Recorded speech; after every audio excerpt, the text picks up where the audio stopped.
So hello everyone, how are you all. कैसे हैं आप सभी लोग। आई होप आप सभी लोग अच्छे होंगे। आप लोगों की पढ़ाई जो है वो भी काफ़ी अच्छे से चल रही होगी। और लास्ट लेक्चर गाइस हम लोग डिस्कस कर चुके हैं क्लास 11th का the Ghat of the only world, जो कि अमिताभ घोष के द्वारा लिखा गया है। स्नैपशॉट्स हमारी बुक है। चैप्टर नंबर 6 जो है यहाँ पर हम लोग डिस्कस करने वाले हैं। तो लास्ट लेक्चर में गाइस हम लोगों ने बात की थी कि किस तरीके से आगा शाहिद अली जो है उनकी मृत्यु होने वाली है और उनके दोस्त हैं अमिताभ घोष। अमिताभ घोष जो हैं उनसे वो रिक्वेस्ट करते हैं कि मेरे जाने के बाद, मेरी मृत्यु के बाद आप मेरे लिए कुछ लिखना। और उसके बहुत सारे वो कारण बताते हैं कि क्यों लिखना है। और इधर से अमिताभ घोष बहुत कोशिश करते हैं उस बात को टालने की कि भाई मैं नहीं लिखना चाहता। तो वो भी अपने कारण देते हैं, वो भी अपने तर्क देते हैं, लेकिन लास्ट में शाहिद की उस बात पर वो अग्री हो जाते हैं। दोनों बहुत अच्छे बेस्ट फ्रेंड्स रहते हैं। तो फ्रेंडशिप के बारे में लास्ट लेक्चर में भी हमने काफ़ी बात की और इस वाले लेक्चर में भी हमें काफ़ी अपॉर्चुनिटीज़ मिलेगी कि दोस्ती के अलग अलग जो पहलू हैं, भिन्न भिन्न जो अंग हैं, उन्हें हम और तरीके से और अच्छे तरीके से हम लोग देख पाएंगे कि वास्तविकता में दोस्ती या फिर उनका जो अकाउंट है उससे हम लोगों को क्या सीखने के लिए मिल सकता है। तो गाइज स्टार्ट करते हैं आज के इस लेक्चर को। लास्ट हमने देखा जो लास्ट लेक्चर का लास्ट पॉइंट था, वहाँ हम लोग बात कर रहे थे कि हॉस्पिटल से डिस्चार्ज होकर के शाहिद जो है वो बाहर आ रहे थे। पहले उन्होंने बहुत ज़्यादा एक अपनी हिम्मत दिखाई कि भाई मैं तो चल के ही चला जाऊँगा, पैदल ही चला जाऊँगा, मुझे व्हील चेयर की आवश्यकता नहीं है। लेकिन बाद में हम लोग देखते हैं कि वो कुछ कदम चलने के बाद ही लड़खड़ाने लगते हैं, गिर पड़ते हैं। उन्हें सब उठा करके संभाल के रखते हैं, क्योंकि वो एक अपने आप में एक बहुत ही महान हस्ती है, एक बहुत ही महान कवि हैं। लेकिन अमिताभ घोष जो है उनके लिए वो उनके मित्र हैं, वो सबसे पहली बात है। तो इस तरीके से हम उन्हें हॉस्पिटल से डिस्चार्ज होते हुए लास्ट लेक्चर में देखते हैं। आज के लेक्चर में हम दूसरे अकाउंट से स्टार्टिंग करेंगे। ऑन वन ओकेजन, एक समय की और बात है, एक अवसर की बात है। अ क्रू, कार्यदल, यानी कि जो लोग काम करने वालों का जो समूह होता है, arrived with a television camera, वो एक टेलीविजन कैमरा के साथ आए। Shahid was not in the least bit put out, यानी कि वो थोड़ा सा भी इस तरीके से नहीं महसूस कर रहा था कि उसे पुट आउट किया जाए, उस चीज़ को सामने रखा जाए। आई एम सो शेमलेस, लेकिन मैं बहुत ही ज़्यादा बेशर्म हो गया था। I just love the camera, मुझे बस कैमरा बहुत ही पसंद था। Shahid had a sorcerer's ability to transmute, और शाहिद के अंदर एक बहुत ही जादूगर वाली, यानी कि जैसे कि किसी जादूगर में योग्यता होती है, वैसे उसमें योग्यता थी कि वो ट्रांसम्यूलेट कर सकता है, काया पलट कर सकता है। द मिंडेन इनटू द मैजिकल, सांसारिक चीज़ों को बहुत ही, यानी कि सामान्य हमारे संसार में, जगत में आसपास जो चीज़ें दिखाई देती है उन्हें बहुत ही मैजिकल तरीके से, जादुई तरीके से बता सकता है। वंस आई अकम्पेन्ड इकबाल, एक बार मैं इकबाल के साथ था, हिज ब्रदर जो कि उसका भाई है, एंड हैना, और हैना के साथ था जो कि उसकी बहन है। On a trip to fetch him home from hospital, जहाँ पर मैं उन्हें लेकर के आ रहा था, हॉस्पिटल से घर लेकर के आ रहा था, ठीक है ना। तो हॉस्पिटल से कम लाने के लिए एक बार मैं इकबाल और हैना के साथ में गया जो कि उसकी बहन थी, और ये एक छोटी सी ट्रिप थी, एक छोटी सी यात्रा थी जिसमें उन्हें हॉस्पिटल से घर लेकर के आना था। इस तरीके का काम वहाँ पे होना था। दिस वॉज ऑन 21 मई, और ये बात है 21 मई की। By that time he had already been through several unsuccessful operation, इस समय तक काफ़ी बार वो असफल जो ऑपरेशन है, ऑपरेशंस को आप कह सकते हो शल्य चिकित्सा, क्या कह सकते हो यहाँ पे, शल्य चिकित्सा बोलते हैं ना अपन। वैसे तो ऑपरेशन को अपन ऑपरेशन से ज़्यादा अच्छा समझते हैं, लेकिन आप इसे शल्य चिकित्सा के रूप में भी देख सकते हैं,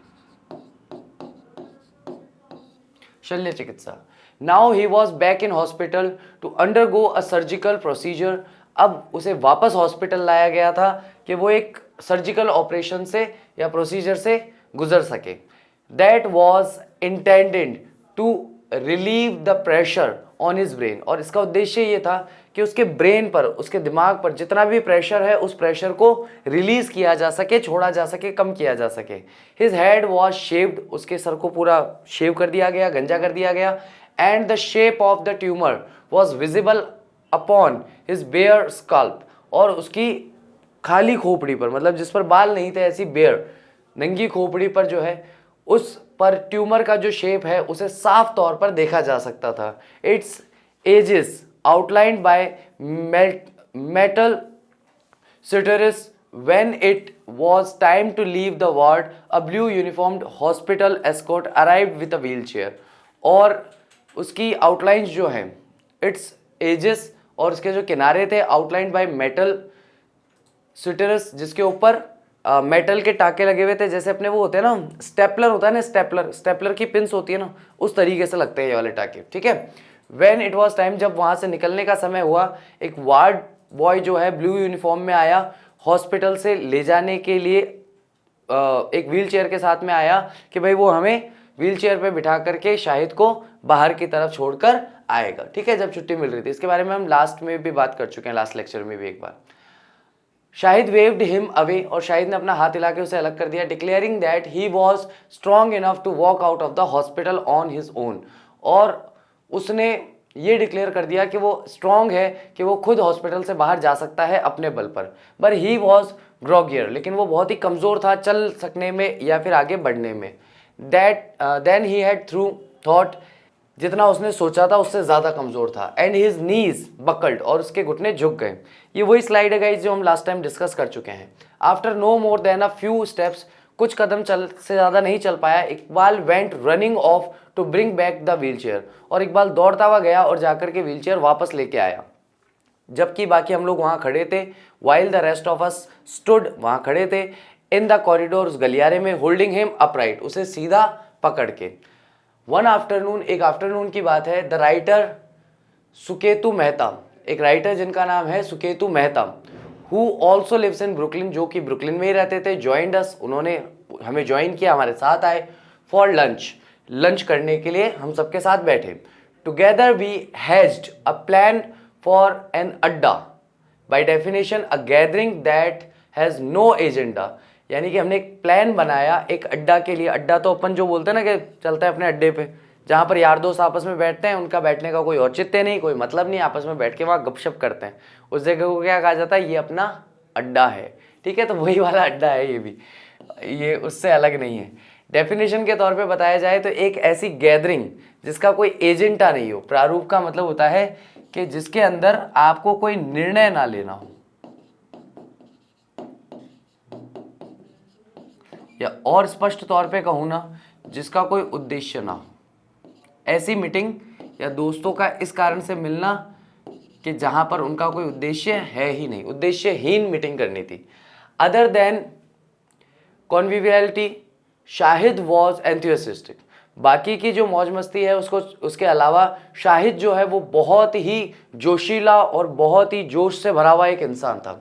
and we began to meet regularly, और हम लोग लगातार मिलने लगे, फ्रॉम टाइम टू टाइम, अलग अलग समय पर। Other writers would join us, और जब हम बार बार मिलते थे अलग अलग समयों पर, तो दूसरे जो राइटर्स थे वो भी हमसे मिलने आते थे। Well, a kind of rapture descended on Shahid, एक तरह की खुशी या एक तरह का जो सुखद एहसास है वो पूरी तरीके से उतर गया था शाहिद से। When the hospital orderly returned with the wheelchair, Shahid gave him a beaming smile and asked where he was from. Ecuador. तो एक आदमी आया जब हॉस्पिटल जो है, उसने आदेश देते हुए ऑर्डरली एक सेवक को लौटाया था उस व्हीलचेयर के साथ जो शाहिद ने दी थी उसे, विद अ ब्लीमिंग स्माइल, एक मुस्कुराते हुए चेहरे के साथ। आस्क्ड, उससे पूछा कि वह कहाँ से है, तो एक्वाडोर द मैन सेड, आदमी ने कहा मैं एक्वाडोर से हूँ। और Shahid clapped his hands gleefully, और शाहिद जो है बहुत ही खुशी से इस तरीके से अपनी हाथों को पीटने लगा, यानी ताली बजाने लगा, टुगेदर, साथ में। स्पेनिश, अच्छा आप स्पेनिश है, ही क्राइड, उसने चीखते हुए कहा, at the top of his voice, अपनी आवाज सबसे ऊंची करते हुए। I always wanted to learn Spanish, मैं हमेशा से स्पेनिश सीखना चाहता था। Just to read Lorca too, केवल लॉर्का टू जो बुक है उसको पढ़ने के लिए, लॉर्का टू नामक बुक जो है उसे पढ़ने के लिए वो हमेशा से, शाहिद जो है वो हमेशा से उस लैंग्वेज को, स्पेनिश लैंग्वेज को सीखना चाहता था। अब गाइस यहाँ पे डिस्कस करने के लिए कुछ भी नहीं है, अभी डिस्कस करने के लिए इसलिए कुछ नहीं है क्योंकि जो घटनाएं हुई उन घटनाओं का यथावत वर्णन है। ऐसा कोई वाक्य नहीं आ रहा है, ऐसी कोई बात नहीं आ रही है जिसमें हम लोग कुछ बात कर सकें या डिस्कस कर सकें। आगे जब भी हमें कुछ मिलेगा तो उसको ज़रूर डिस्कस करेंगे। यहाँ पर अभी तक मुझे एक पॉइंट मिला है या लगा मुझे जो डिस्कस किया जा सकता है वो है अड्डा। तो अड्डे के बारे में मैं पहले ही बता चुका हूँ कि जहाँ पर यार दोस्त बैठ करके फालतू की गपशप करते हैं। राइटर्स मिल रहे हैं एक जगह पर बैठ करके गपशप करने के लिए, लेकिन वो किसी उद्देश्य को लेके नहीं बैठ रहे। ऐसा नहीं कि राइटर्स बैठे हैं, सारे लेखक बैठे हैं तो किसी अनुपम कृति पर कोई बात होगी, या नई राइटिंग स्टाइल कौन सी हो सकती है उस पर कोई बात होगी, या राइटिंग करियर कैसा चलेगा उस पर कोई, मतलब कोई उद्देश्य ही नहीं है, कोई मूल उद्देश्य नहीं है कि आज हम यहाँ इतनी बजे सब मिल रहे हैं। क्यों मिल रहे हैं, क्या काम है? कुछ काम नहीं है, बैठेंगे, बातें करेंगे, हंसी मजाक मस्ती, और क्या। तो वही सारी चीजें चल रही है। Shahid's gregariousness had no limit. तो शाहिद की ग्रेगरियसनेस जो है उसकी कोई, यानी मिलनसारिता, यानी कि नए से नए व्यक्ति से मिलके भी तुरंत उसके साथ घुल मिल जाने की जो उसकी कला थी, उसकी कोई लिमिट नहीं थी, उसकी कोई सीमा नहीं थी। There was never an evening when there wasn't a party in his living room. कोई भी ऐसी शाम नहीं जाती थी जब उसके घर में या उसके घर के लिविंग रूम में कोई पार्टी ना हो रही हो। I love it that so many people are here. और मुझे बहुत अच्छा लग रहा था, पसंद था कि यहाँ बहुत सारे लोग हैं। ही टोल्ड मी वंस, उसने मुझे एक बार कहा था, I love it that people come and there's always food. कि मुझे बहुत अच्छा लगता है, यही चीज़ मुझे बहुत पसंद है कि जब भी लोग आते हैं तो वहाँ खाने के लिए हमेशा बहुत सारी चीज़ें होती हैं। मतलब जब भी कहीं लोग इकट्ठे होते हैं ना, तो वहाँ पर खाने के लिए वैरायटी ऑफ डिशेस, या आप ये कह सकते हो कि अमाउंट ऑफ डिशेस जो है, क्वांटिटी ऑफ डिशेस जो है वो हमेशा बहुत ज़्यादा होता है। आई लव द स्पिरिट, मुझे जोश पसंद है, यही भावना पसंद है, ऑफ फेस्टिविटी। फेस्टिविटी यानी कि खाने पीने का। फेस्ट का मतलब होता है जो खाने पीने से संबंधित त्यौहार होते हैं, ठीक है, यानी कि जहाँ पर बहुत सारा अलग अलग चीज़ें खाने को मिलेंगी। It means that I don't have time to be depressed. इसका मतलब ये है कि मेरे पास डिप्रेस्ड होने के लिए, हतोत्साहित होने के लिए, निराश होने के लिए मेरे पास समय नहीं है। यानी कि मेरे सामने खाना इतना पड़ा है, मेरे सामने लोग इतने खड़े हैं कि मैं लोगों से बात करूं, उनसे मिलनसारिता बढ़ाऊं, सामने पड़ा है खाना खाऊं, या अपनी मौत को लेकर डिप्रेशन में बैठा रहूं। तो वो कह रहा है कि भाई मुझे इन सब में बड़ा मज़ा आता है और मेरे पास समय ही नहीं है कि मैं डिप्रेस हो जाऊं या मैं निराश हो जाऊं। इसीलिए जब भी कोई व्यक्ति निराशा में होता है उसे राय दी जाती है, अकेले मत रहिए। आपको भी अगर कभी अपने जीवन में निराशा हो ना, हालांकि आई होप होनी नहीं चाहिए, लेकिन अगर कभी भी ऐसा लगे कि निराशा हो रही है, अकेले मत रहो, किसी न किसी के साथ रहो, किसी न किसी से बातचीत करते रहो, किसी न किसी के कांटेक्ट में रहो।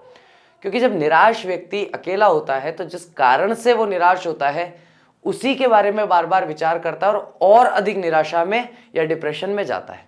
लेकिन जब वो दूसरे लोगों के साथ होता है तो 10 बातें चल रही होती है, उसका ध्यान डाइवर्ट हो जाता है। निराशा भी एक समय तक रहती है, उस समय के बाद उस निराशा का प्रभाव धीरे धीरे धीरे वक्त के साथ कम होता चला जाता है, और इतना कम हो जाता है कि एक समय तो निराशा महसूस ही नहीं होती कि मेरे को कोई निराशा भी है ना। लेकिन उसके लिए काफ़ी लंबा समय लग जाता है। इसलिए उस समय को, यानी वो जो बुरा समय है जो डिप्रेशन को बहुत जड़वत कर सकता है या जड़ों से बहुत गहरा कर सकता है, उस टाइम को निकालने के लिए अच्छा होता है कि आप ज़्यादा से ज़्यादा लोगों से मिलें, अपने आप को दूसरी चीज़ों में इंगेज रखें, है ना, ऐसे कामों में इंगेज रखें जहाँ आप मेंटली प्लस फिजिकली कहीं ना कहीं इंगेज हो रहे हैं। जैसे कि कुछ खेल खेलने लग जाओ, क्रिकेट वगैरह खेल लो, स्पोर्ट्स खेल लो, है ना। उसमें फ़ोन वगैरह चलाना ये भी अच्छी बात नहीं मानी जाती, ये भी कोई अच्छा आइडिया नहीं है निराशा या डिप्रेशन से निकलने का, क्योंकि वो कहीं ना कहीं एक बहुत कम टाइम का है, बहुत ही ज़्यादा टेम्प्रेरी सोल्यूशन देता है।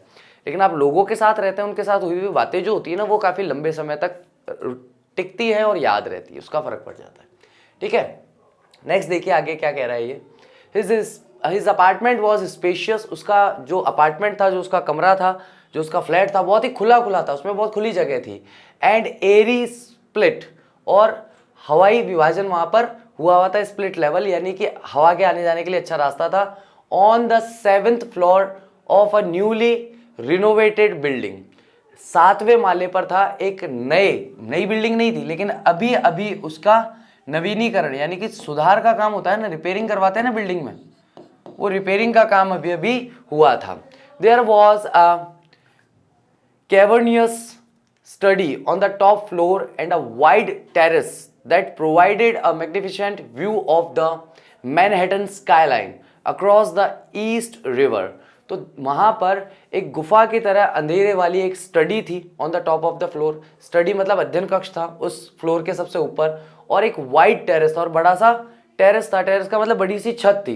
That provide a magnificent view, जो कि एक लाजवाब नज़ारा देखने के लिए वो जगह बहुत शानदार थी, जहाँ मैनहट्टन यानी कि जिस जगह वो रह रहे हैं उसकी स्काईलाइन जो है वो बहुत आसानी से देखी जा सकती है। देखो इसे कहते हैं स्काईलाइन, जहाँ पर ज़मीन और आसमान मिल रहे होते हैं, ये स्काईलाइन कहलाती है।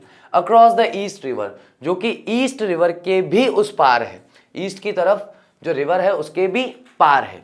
Shahid loved the view of the Brooklyn water front, और शाहिद जो है उसे हमेशा से ब्रुकलिन का जो वाटर फ्रंट का यानी कि जल के सामने वाला जो भाग है उसका व्यू बहुत पसंद था। तटीय नगर भाव जिसे कहते हैं, यानी कि नदी के तट पर जो नगर बने हुए हैं उसका दृश्य देखना उसे बहुत पसंद था। स्लिपिंग लाइक अ घाट, जो कि बिल्कुल ऐसे ढलानदार होता है एक घाट की तरह, the east river into the east river, और धीरे धीरे ढलता ढलता ईस्ट रिवर में चला जाता है। अंडरग्रो the glittering lights off Manhattan, और जो मैनहट्टन की जो लाइट्स हैं उनके नीचे चमकता हुआ दिखाई देता है। The journey from foyer of Shahid's building to his door was a voyage between continents, sorry. तो मतलब उसकी लॉबी जो थी, लॉबी मतलब आप गैलरी समझ सकते हैं कि गैलरी से लेकर के अगर हमें उसके घर के दरवाजे तक या बिल्डिंग के दरवाजे तक आना हो तो ऐसा लगता था जैसे कि हम लोग समुद्री यात्रा करते हुए एक महाद्वीप से दूसरी महाद्वीप में जा रहे हैं, यानी कि रास्ते भर आपको जल और उससे संबंधित दृश्य चारों तरफ देखने को मिलते रहते हैं। तो इसलिए हम लोग यहाँ पर देखेंगे कि वॉयग यानी कि समुद्री यात्रा, जैसे दो कॉन्टिनेंट्स के बीच में आप समुद्री यात्रा कर रहे हो। On the way up the rich fragrance of rogan josh last lecture में भी बताया था, एक मांस से बनने वाला एक डिश होती है। एंड हाक would invade the Dover on the way up, और जब वापस हम ऊपर जा रहे थे तो रिच फ्रेगनेंस, बहुत ही शानदार या लाजवाब जो खुशबू आ रही थी रोगन जोश की और हाक की, वुड इन्वेड, वो आक्रमण करती है, यानी कि आप रास्ते में जाओगे तो आपको रास्ते में ही उसकी खुशबू आने लग जाएगी उसके अपार्टमेंट तक पहुंचने से पहले। द डोवर, जो कि सुहावना ना हो, जो कि बुरा सा हो। Grey interior of the elevator, बहुत बेकार सा और ग्रे कलर का इंटीरियर यानी कि आंतरिक सजावट थी। एलिवेटर यानी कि जो स्वचालित सीढ़ियां होती है उसकी, है ना, स्वचालित सीढ़ियां जानते हो ना, अपने आप जो मशीनरी से ऊपर जाती है। Against the background of the songs and voices that were always echoing, वो बैकग्राउंड के अंदर जो गाने या जो आवाजें हमेशा गूंजती रहती है उससे बिल्कुल ही बेकार था। Out of his apartment even the ringing of the doorbell had an oddly musical sound, यानी कि अगर आप बात करेंगे कि आउट ऑफ हिज अपार्टमेंट, उसके अपार्टमेंट के बाहर की तरफ रिंगिंग ऑफ द डोरबेल, यानी कि अगर कोई दरवाजे की घंटी भी बजाता है किसी और अपार्टमेंट की तो उसका भी एक अलग सा म्यूजिकल साउंड है। यानी कि हर व्यक्ति ने अपने घर में जो घंटियां लगा रखी है वो सबने अलग अलग तरीके की लगा रखी है, तो कहीं पर भी कोई भी आवाज आती है तो एक म्यूजिकल एटमोस्फेयर उसके पूरी उस बिल्डिंग का बन जाता है। सडनली, अचानक से, शाहिद वुड अपीयर, शाहिद जो है सामने दिखाई देता है। फ्लिंगिंग ओपन द डोर, ऐसे धड़ाम करके खोलता हुआ।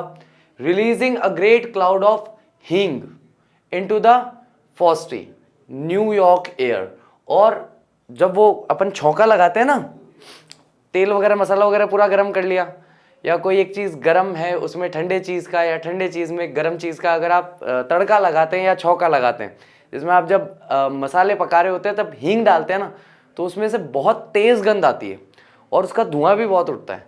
तो ये क्या है कि ये फटाफट से ऐसे पकड़ के लाता है अपना फ्राई पैन या जो भी होगा इसके पास, मैं तो अंदाज़ा लगा रहा हूँ फ्राई पैन ही होगा, तो फ्राई पैन को ऐसे लेके आता है, एक हाथ में ऐसे थोड़ी सी पानी में भीगी हुई हींग रखता है और फटाफट से दरवाजे के बाहर जा करके खुले हवा के अंदर जा करके और वहाँ जा करके ऐसे उसको डाल देता है ताकि जो भी धुआं है या स्मेल आए, फ्रेगनेंस आए, उसका वो बाहर की तरफ ही आए, घर में पूरा का पूरा ना घुल जाए। तो ये बहुत ही अमेजिंग एक एक्सपीरियंस है। लड़कियाँ जो कुक करती हैं उनको तो पता होगा, लड़कों के भाग्य में मुझे नहीं पता है कि नहीं पता, मैं कुक करता हूँ और मुझे पता है कि ये यहाँ पे क्या कर रहा है या क्या कहना चाह रहा है, क्योंकि मैं कुकिंग करता हूँ, मुझे पसंद है। तो इसलिए हींग का जो है वो एक छौंका लगाता है, दरवाज़ा धड़ाम से खोलता है और एक क्लाउड जो है हींग का निकल के बाहर आता है इनटू द फॉस्ट्री, उस कोहरे भरे या कोहरा, यानी कि जहाँ पर क्या हो रहा है, पूरा का पूरा कोहरा हो रखा है, कोहरे को हम फॉग भी बोल देते हैं ना, फॉग से भरे हुए न्यूयॉर्क की हवा में। ओह हाउ नाइस, अरे कितना अच्छा है। ही वुड क्राई, वो ऐसे चीखते हुए कहता, क्लैपिंग हिज हैंड, अपने हाथों से ताली बजाता। How nice that you have come to see your little Moslem, कितना अच्छा है कि तुम अपने छोटे मुस्लिम दोस्त से मिलने आए हो, है ना। मॉस्लेम का मतलब है यहाँ पे मुस्लिम।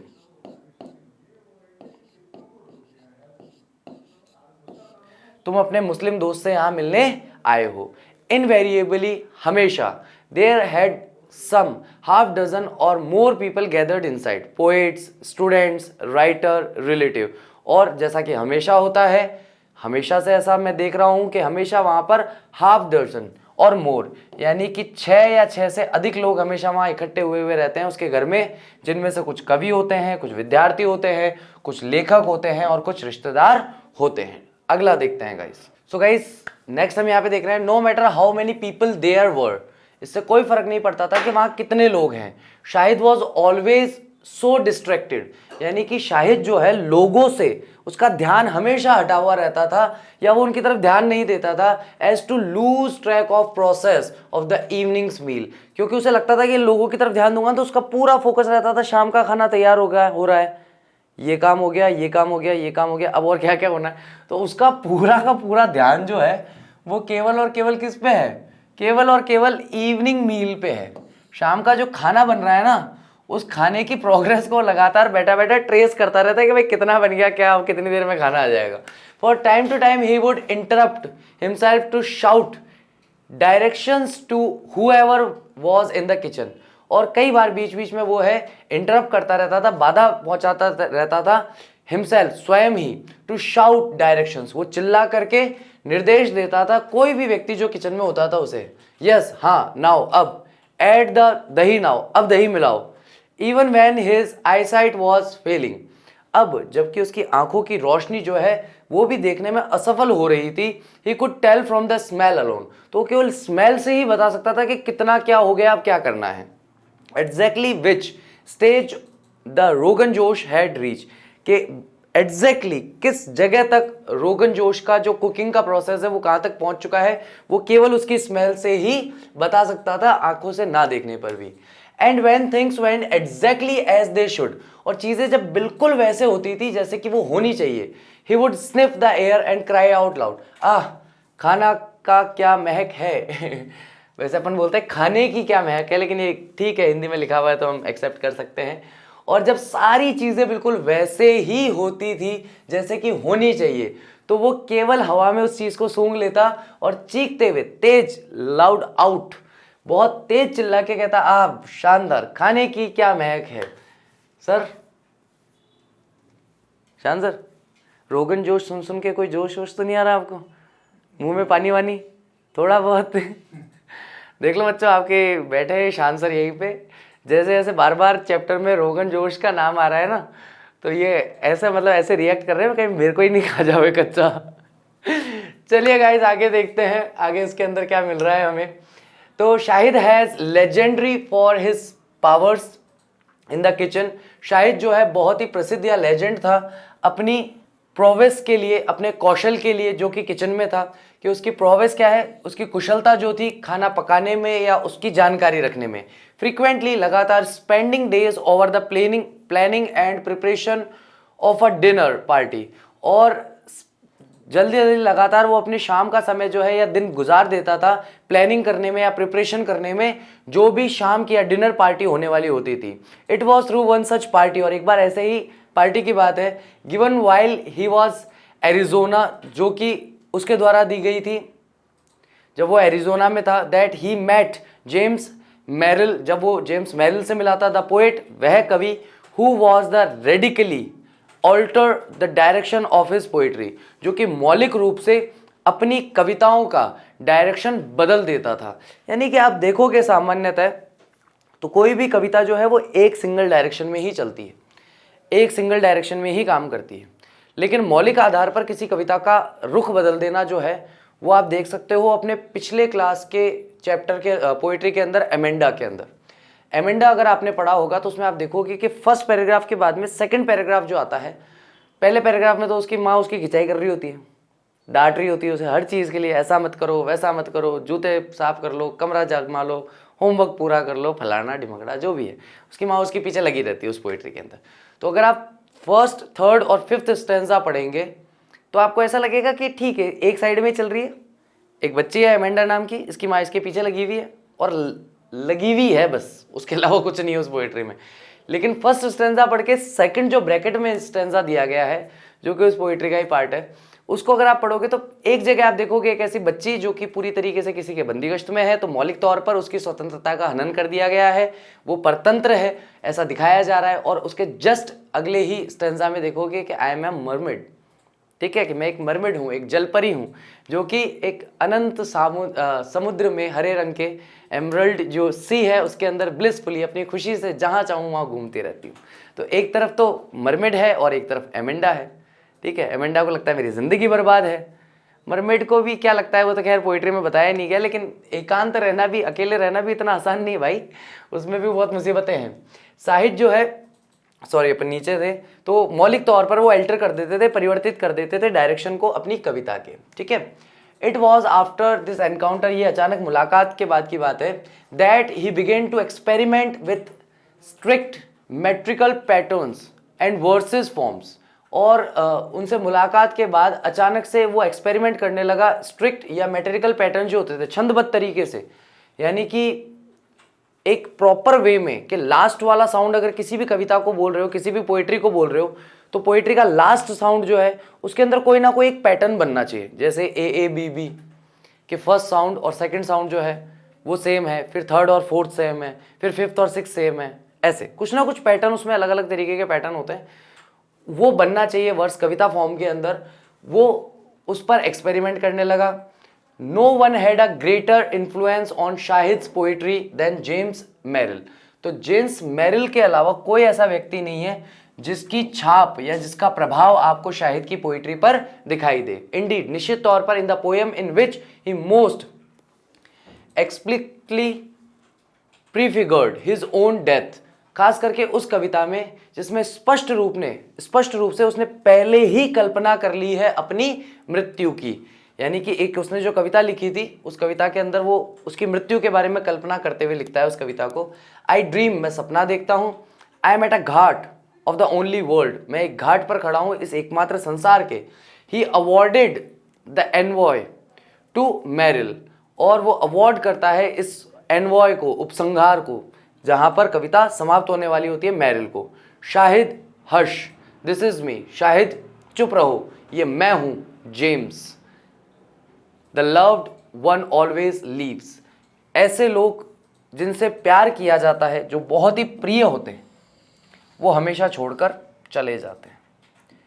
बहुत ही मतलब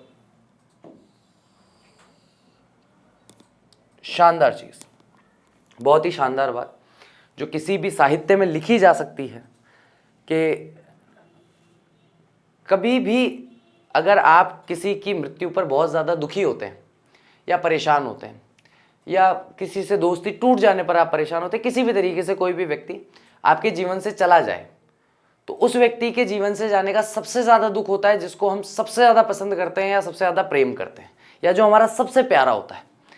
तो इसलिए ये यहाँ पे कह रहे हैं कि भाई लव्ड वंस जो होते हैं, ऐसे लोग जिनको बहुत ज़्यादा हम अपना चहेता मानते हैं, प्यारा मानते हैं, जिससे हम सबसे ज़्यादा प्यार करते हैं, ऑलवेज लीव्स, वो हमेशा हमें छोड़ करके चला जाता है। ये वास्तविकता है, ये सत्य है। तो ऐसा बता करके वो एक तरीके से मेरिल का जो एकदम से मूड चेंज कर दिया ना यहाँ पे, जो मेरिल की खासियत है कि वन वे कविता चल रही होती है, उसको एकदम से मूड चेंज कर देता है उसका। तो वही चीज़ यहाँ पे देखने को मिलती है। Shahid placed great store on authenticity and exactitude in cooking and would tolerate no deviation from traditional methods and recipes। तो शाहिद जो है वो ग्रेट स्टोर ऑन ऑथेंटिसिटी, यानी कि प्रामाणिक रूप से जो चीज़ ऑथेंटिक है, जो चीज़ प्रामाणिक है, उसको वो बहुत ही ग्रेट स्टोर ऑन का मतलब है उसको बहुत ही ज़्यादा महत्व देता है। और सटीकपन जो है कि किस समय कितना क्या डालना है कुकिंग के अंदर, उस पर बहुत ज़्यादा ध्यान देता है। And would tolerate to deviation, और सहन करता है नो डेविएशन, किसी भी तरह का परिवर्तन या किसी भी तरह का कोई अपनी कलाकारी दिखाए ना भाई, एक तो प्रमाणिक तरीका है कि किस तरीके से खाना बनाना है, और कई लोग उसमें कलाकारी दिखाते हैं। आप चाहो तो यूट्यूब चैनल्स बहुत सारे हैं, उस पर देख सकते हो, कोई बटर को चाय के अंदर डाल रहा है, कोई पता नहीं क्या बना रहा है, कोई क्या बना रहा है, मतलब वो सारी चीज़ें ट्राई करने वालों का तो पेट ही कहता होगा, बोले भाई साहब जो फूड ब्लॉगिंग जो होती है, जिसके अंदर आप अलग अलग जगह पर जा कर के अलग अलग तरह का खाना खाना पसंद करते हैं, उसमें पता नहीं, मैंने तो कई बार देखा क्या बना रहे हो भाई, बनाना क्या चाहते हो ये तो बता दो। तो आप ऐसे बहुत सारे वीडियोस देखेंगे, है ना, कोको कोला के अंदर मैगी बन रही है, कहीं पर चाय के अंदर बटर डल रहा है, कहीं पर पता नहीं क्या हो रहा है, ऐसे बहुत सारे एग्जाम्पल्स हैं, अभी एकदम से दिमाग में नहीं आ रहे मुझे सबसे पहले, क्योंकि मुझे चाय बहुत पसंद है तो चाय वाला एग्जाम्पल ही आया। वो चाय के अंदर बटर डाल दी उसने, और टिक्किया डाल करके ऐसे दिखा रहा है, बोले अरे इतनी सारी बटर डाल रहे हो आप, मत डालो, वो चाय का सत्यानाश हो गया, वो पी नहीं जाएगी, अब गले के नीचे नहीं उतरेगी। तो वो चीज़ें उसे पसंद नहीं है, उसे किसी भी तरह का परिवर्तन पसंद नहीं है फ्रॉम ट्रेडिशनल मेथड्स, जो परंपरागत या पारंपरिक जो विधियाँ है उससे अलग कुछ भी नहीं, एंड रेसिपीज और खाने को बनाने की जो विधि है उससे अलग नहीं। For those who took shortcuts, वो लोग जो शॉर्टकट लेना पसंद करते हैं खाना बनाने में भी, ही हैड ओनली पिटी, वह उनको देख करके उन पर केवल दया जाहिर करता है कि कितने दयालु लोग हैं, मतलब कितने ऐसे बेचारे लोग हैं कि ऑथेंटिक खाना भी नहीं खा रहे, जो खाना जैसे खाना चाहिए वैसे नहीं खा रहे। He had a special passion for the food of his region, वह जिस क्षेत्र से आया है उस क्षेत्र का जो खाना है उसके लिए उसके मन में एक स्पेशल पैशन है, एक बहुत ही ज़्यादा खास किस्म का उससे लगाव है, कि उसे बहुत जोश है उस चीज़ को लेके कि नहीं यार वो चीज़ वैसी ही होनी चाहिए और वही चीज़ खानी। तो उस चीज़ का उसमें आपको बहुत पैशन देखने को मिलेगा शाहिद में, फूड को लेकर के। One variant of it in particular, और इसमें भी भिन्न भिन्न वस्तुओं में एक वेरिएंट है जो बहुत ही पर्टिकुलर है, जो बहुत ही निश्चित है, Kashmiri food in the Pandit style. तो वो क्या खाना पसंद करता है, कश्मीरी फूड खाना पसंद करता है, लेकिन पंडित स्टाइल के अंदर।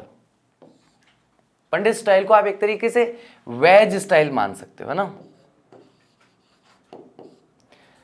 कि वेजिटेरियन स्टाइल के अंदर कश्मीरी फूड जो है उसे वो खाना बहुत ज़्यादा पसंद है, ये पर्टिकुलरली उसके बारे में कहा जा सकता है। I asked him once why this was so important to him and he explained that it was because of a recurrent dream in which all the pandits had vanished from the valley of Kashmir and their food had become extinct। तो मैंने उससे पूछा कि उसके लिए इतना important क्यों है ये, कि भाई क्यों उसे जो कश्मीरी खाना खाना है वो पंडित स्टाइल में खाना है, उसके लिए इतना महत्वपूर्ण क्यों है। तो उसने एक्सप्लेन किया, उसने व्याख्या की, it was because of a recurrent dream, बार बार एक सपना जो मुझे आता है जिसमें सारे पंडित जो हैं, कश्मीरी पंडित जो हैं, वो गायब हो गए वैली ऑफ कश्मीर से, कश्मीर की घाटी से। ये मतलब एक हिस्ट्री का रेफरेंस है ना। And their food had become extinct, और उनका खाना जो है वो अब कश्मीर से पूरी तरीके से विलुप्त हो चुका है। और ये आदत होती है मनुष्य के स्वभाव, प्रकृति में होता है, ये उसके स्वभाव में होता है कि जो चीज़ कम होगी ना उसे वही चीज़ ज़्यादा चाहिए, और जो चीज़ उसे ज़्यादा मिल रही है उसकी उसे वैल्यू नहीं है। तो ऐसा क्यों? क्योंकि जो मिल गया वो मिट्टी है और जो ना मिला वो सोना है। ऐसा कहा जाता है हिंदी के अंदर एक कविता में कि मिल गया जो मिट्टी है और ना मिला वो सोना है। तो जो जिस व्यक्ति के पास जो चीज़ नहीं होती वो उसी के लिए ज़्यादा लालायित रहता है, और जो चीज़ होती है उनकी कदर नहीं करता, क्योंकि वो तो उपलब्ध हो गई तो उस चीज़ की कदर नहीं होती। ऐसा ही कई बार हम लोग देखते हैं कि माता पिता से हमें जो मिल गया है, जो भी चीज़ें मिली हैं उसकी कोई कदर नहीं है, लेकिन जो नहीं मिला है उसको लेकर के बड़ा रोना चीखना मचा रहता है। तो वो नहीं होना चाहिए। दिस वॉज अ नाइटमेयर, ये एक बुरे सपने की तरह है। ध्यान रखना, इसको याद कर लो, इस वर्ड को तो याद ही रख लो। कभी भी रात को कोई बुरा सपना देखो तो अगले दिन अपने जाके दोस्त को कहो मैंने कल रात को नाइटमेयर देखा, मैंने बैड ड्रीम देखा, मैंने बुरा सपना देखा, ऐसा कुछ नहीं। नाइटमेयर का मतलब होता है बुरा सपना या बैड ड्रीम। तो बैड ड्रीम जैसा कोई वर्ड इंग्लिश में है ही नहीं, उसकी जगह हम क्या बोलते हैं, नाइटमेयर देखा। दैट हॉन्टेड, जो कि उसका पीछा कर रहा है, उसे डरा रहा है, him, and he return to it again and again, और वो वापस लौट लौट करके वह सपना उसे आता है। In his conversation and his poetries, जो हम उसकी बातचीत में भी बहुत साफ तौर पे देख सकते हैं, और शाहिद जो है उनकी पोइट्री में भी आपको ये चीज़ बहुत साफ तौर पर दिखाई देती है कि इस चीज़ ने, इस घटना ने, इतिहास की इस घटना ने उनके जीवन पर एक खास अलग किस्म का असर डाला है कि वो उससे प्रभावित होते हैं। At a certain point I lost track, और एक सर्टेन पॉइंट पे मैं पद चिन्ह जो है तुम्हारे वो भूल गया। यू नीडेड मी, तुम्हें मेरी आवश्यकता थी। यू नीडेड टू परफेक्ट मी, और तुम्हें मुझे परफेक्ट करने की आवश्यकता थी। In your absence you polished me into the enemy, और तुम्हारी अनुपस्थिति में तुमने ना चाहते हुए भी मुझे शत्रु बना दिया। Your history gets in the way of my memory, तुम्हारा जो इतिहास है मेरे ना चाहते हुए भी वो मेरी मेमोरीज में, मेरे सपनों में आता है। I am everything you lost, मैं वो सब कुछ हूं जो तुम खो चुके हो। यू आर परफेक्ट एनिमी, तुम्हारा सबसे perfect enemy. Your memory gets in the way of my memory, तुम्हारी जो यादें हैं वो जिस तरीके से मेरी यादों में आती हैं या मेरी यादों में मिलती हैं। आज के लिए इतना ही। नेक्स्ट लेक्चर के अंदर गाइस मैं आप लोगों के लिए एक पोइट्री लेकर के आऊँगा, शानदार पोइट्री, और उस पोइट्री को बिल्कुल पोइट्री की तरह ही पढ़ेंगे, ना कि एक चैप्टर के एक पार्ट की तरह, चैप्टर के हिस्से की तरह तो उसे नहीं पढ़ेंगे। पूरी एक उसे एक इंडिविजुअल कविता की तरह पढ़ेंगे कि वो कविता है क्या, किस बारे में है और एग्जैक्टली वो कहना क्या चाहती है। सो आई होप गाइज आप लोगों को लेक्चर अच्छे से समझ में आया होगा। Thank you very much. I will see you soon in my next lecture. Till that take care of yourself. Bye bye, see you.